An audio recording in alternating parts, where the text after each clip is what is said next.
Bonsoir, bonsoir peuple de Dieu. Nous voici encore ce soir pour honorer notre rendez-vous parce que nous avons dit hier que nous aurons plusieurs messages à faire sur le thème les 4 éléments. Hier nous avons parlé c'est quoi ces 4 éléments, et à partir d'aujourd'hui, demain, après-demain, peut-être dimanche, nous parlerons de chaque élément. Donc chaque élément, hier nous avons dit également que ces éléments, ce sont la terre, le vent, plutôt l'air. Nous avons parlé aussi de l'eau et aussi de la terre. Sans plus tarder, nous allons soumettre notre moment entre les mains de Dieu pour que nous puissions rentrer dans le vif de notre sujet. Nous prions pour recommander ce moment entre les mains de Dieu. Tendre Père, une fois de plus, nous voulons faire appel à toi, à ton esprit de sagesse, ton esprit d'intelligence, ton esprit de lumière, afin de prendre possession de ce moment, de tout ce que nous allons dire, et de mettre, Seigneur mon Dieu, ta parole de vie dans ma bouche, avec que tous tes enfants reçoivent la vie, et que l'être humain en moi se taise, que l'être suprême se lève afin de s'exprimer à présent. Gloire à toi Jésus pour tout, dans le nom puissant de notre Seigneur et Sauveur, j'ai ainsi demandé. Amen. Alors comme je disais, nous sommes dans la suite de notre enseignement d'hier. Et donc nous sommes toujours, le thème c'est toujours les 4 éléments. Aujourd'hui nous parlerons de l'élément feu. Et nous allons donc lire notre texte de base dans le livre d'Ézéchiel, le chapitre 1er. Et nous lirons à partir du 4e verset jusqu'au 10e et le 28e verset. Nous le lisons au nom de notre Seigneur Jésus-Christ.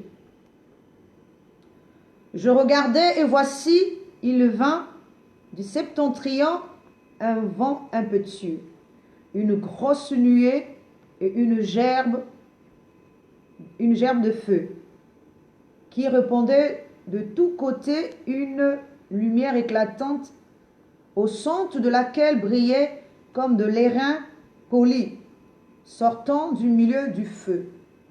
Au centre encore apparaissaient 4 animaux dont l'aspect avait une ressemblance humaine. Chacun d'eux avait 4 faces et chacun avait 4 ailes. Leurs pieds étaient droits et la plante de leurs pieds était comme celle du pied d'un veau. Et ils étincelaient comme de l'airain poli. Ils avaient des mains d'hommes sous les ailes et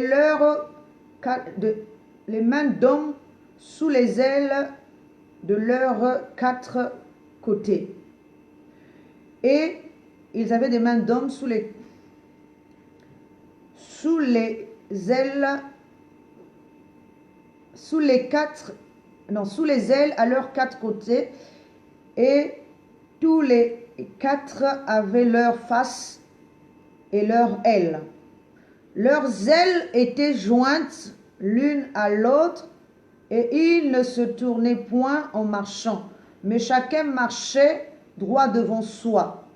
Quant à la figure de leur face, ils avaient tous une face d'homme, tous 4 une face de lion à droite, et tous une face de bœuf et à gauche, et tous une face d'aigle.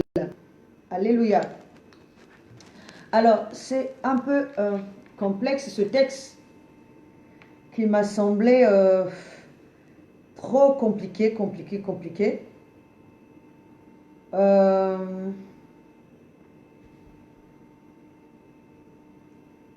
Alléluia. Donc, premièrement, je me suis posé une question un peu simple. Comment on peut même comprendre ce genre de trucs c'est trop difficile même pour l'esprit de l'homme. C'est vraiment difficile. C'est pour ça que des fois quand nous lisons la Bible, nous faisons ce qu'on appelle les sauts de grenouille. Parce que lorsque nous arrivons à un passage comme celui-ci, alors là, même mon esprit, je vous jure, très complexe, j'étais en train de me dire, mais c'est quoi ce truc-là? Imaginons d'abord un être humain ou un animal plutôt, avec 4 faces. Après, il a encore une figure d'homme. Il a une ressemblance d'homme. Après, il a encore des pieds, mais la plante de ces pieds-là, et ce sont des pieds de veau. Alors tout ça, c'était, waouh, compliqué. Mais vraiment compliqué parce que quand on lit ces genres de trucs-là, on se dit, mais attends, je vais sauter quoi. Je fais le saut de grenouille. Je vais aller chercher ce qui est plus simple pour moi, pour que je comprenne, que là où mon esprit comprend. Or, c'est là que nous nous trompons. Parce que plus notre esprit va se forger, notre esprit va vouloir trouver la réponse, notre esprit va se forcer parce que toutes les capacités sont au-dedans de notre esprit. Notre esprit finira par trouver des réponses. Et parce que c'est en forgeant qu'on devient forgeron. Et c'est pour ça que moi aussi, j'ai fait la même chose. Alléluia. Donc, nous allons d'abord définir tout ce que nous avons vu ici pour que nous puissions après, par la suite, rentrer dans le vif de notre sujet. Ézéchiel nous parle d'abord de sa vision qu'il a eue.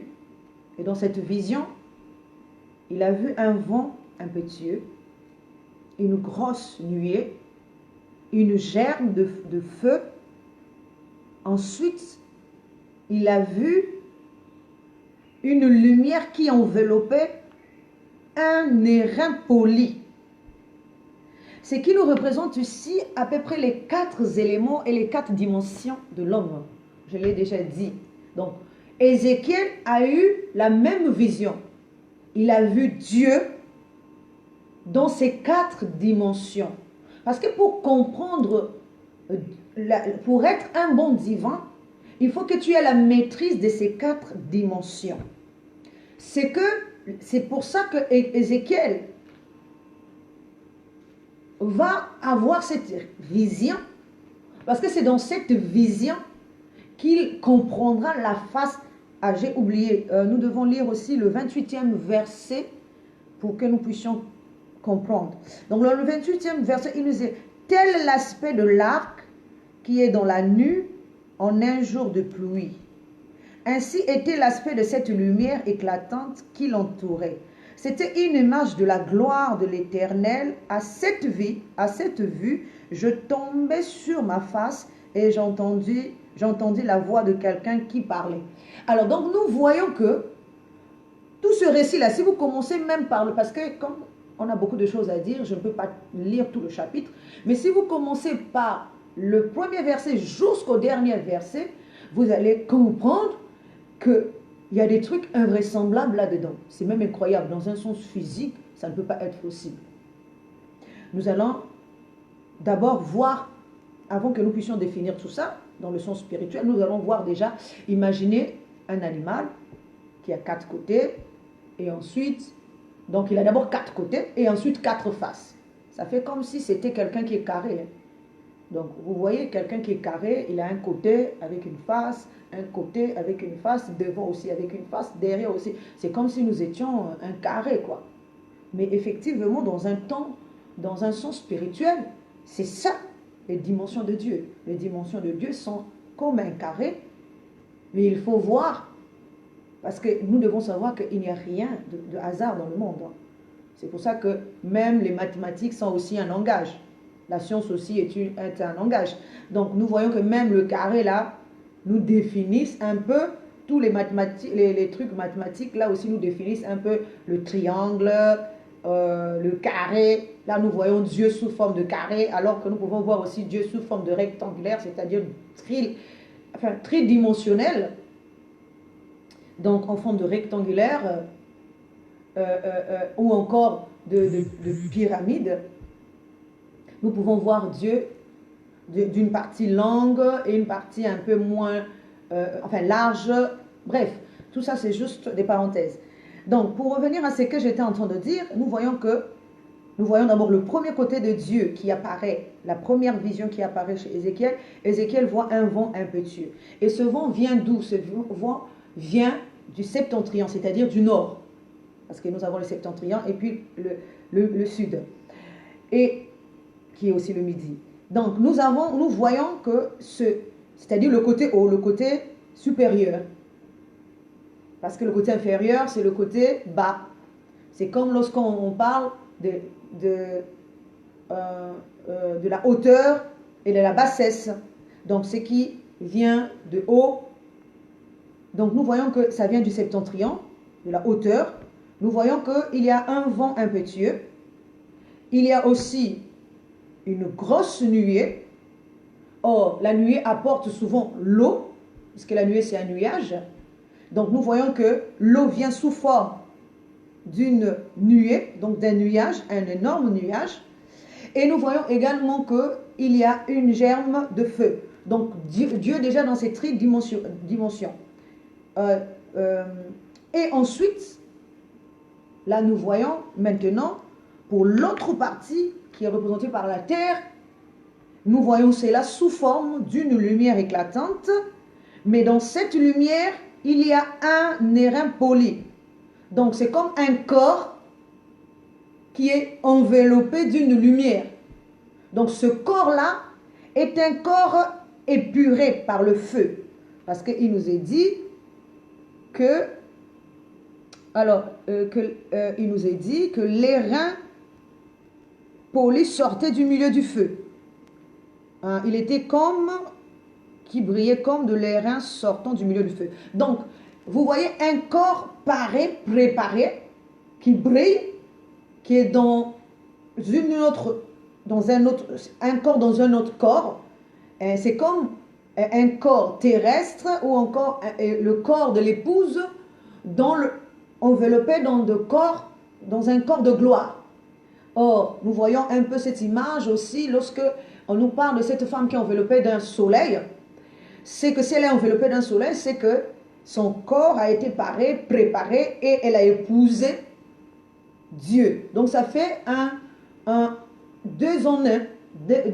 Parce que la lumière, c'est cette lumière qui enveloppe le corps d'airain qui est poli. Donc poli, nous savons que c'est comme épuré, comme nettoyé, quelque chose qui est devenu propre, qui a été épuré par le feu. Nous savons aussi c'est le corps qui est mis dans le feu, ou bien de l'or qui est mis dans le feu pour pouvoir lui donner un nouvel aspect. Parce qu'au départ, l'or est brut, et une pépite d'or n'a pas un bel aspect. Il faut lui donner un meilleur aspect afin que l'or soit présentable. Donc c'est comme l'airain également, il faut lui donner un bel aspect afin que ce corps-là soit présentable. Alors nous voyons que c'est cette première vision qu'il voit. Il voit d'abord donc les 4 dimensions de Dieu sortir d'en haut, parce que le corps là qu'il vient là, le corps dont je parle ici n'est pas un corps terrestre dans le sens, c'est-à-dire de la terre. C'est un corps spirituel qui descend, enveloppé, le corps spirituel qui descend, qui est une terre, mais une terre spirituelle, pas une terre dans le sens de terre terrestre, mais dans le sens de terre spirituelle. Donc un corps qui descend. Donc tout ça, c'est comme pour dire que les 4 dimensions ont un seul corps. Et leur corps, parce que il nous est dit que ce terrain-là est au milieu, l'airain est au milieu de tout ça. Là. Donc, du vent, de la nuée, de la gerbe de feu et l'airain au milieu. Donc, c'est comme si eux, ils sont autour, mais l'airain au milieu. S'ils sont autour, donc c'est qu'ils sont en train soit d'alimenter le corps, soit le corps tire soit c'est eux qui tirent leur force de ce corps-là. C'est dans les deux sens, vice-versa. Alors, nous voyons que cette lumière était en train de briller. Donc, tous les éléments sont en train de tirer leur force de quelque part, du corps. Donc, c'est comme parlant de 3 esprits pour un corps. Le vent est un esprit, le feu aussi est un esprit, l'eau aussi est un esprit, mais le corps, c'est la terre. Donc, mais chacun aussi est un corps dans sa dimension. C'est là son temps et c'est là son moment. Donc, si nous progressons, nous allons voir aussi que du milieu, parce qu'il est dit que non seulement, donc au centre encore, là ça devient encore, c'est pour ça que je disais même au départ, c'était trop compliqué. Non seulement un premier centre, mais encore un centre encore. Donc, il y a 2 centres. Donc, le centre là encore, le deuxième centre, c'est dans le deuxième centre là. Maintenant, le deuxième centre là, je me suis posé la question, il était où? Parce qu'on nous dit qu'il y avait d'abord un centre où il y a les reins polis. Est-ce que le deuxième centre est dans les reins polis? Parce que sinon, quel centre encore? Parce qu'il a dit au centre encore. Donc, deuxième centre, c'est comme pour dire que dans les reins polis, il y a encore un centre. Et dans ce centre-là, voilà ce qui est écrit. Au centre encore apparaissaient 4 animaux. Il apparaissait 4 animaux avec 4 visages. Et plutôt 4 faces. Hier, pour ceux qui m'ont suivi, je vous ai dit qu'il n'y avait pas, Dieu n'avait pas de visage. Hein. Dieu avait des faces. Et les faces, ce sont des compréhensions. Parce que je vous ai dit aussi que les 4 éléments sont les différentes compréhensions, différentes visions de Dieu, et que Dieu déploie à chaque époque comme un prophète qui va apparaître avec un message précis, et ce message-là fera partie soit de la connaissance du feu, la connaissance du feu, la connaissance de l'air, la connaissance de l'eau, la connaissance de la terre. Donc, soit chacun apparaît à son temps. C'est pour ça que l'homme a l'impression de ne pas saisir tout ça. Parce que les 4 ne viennent pas au même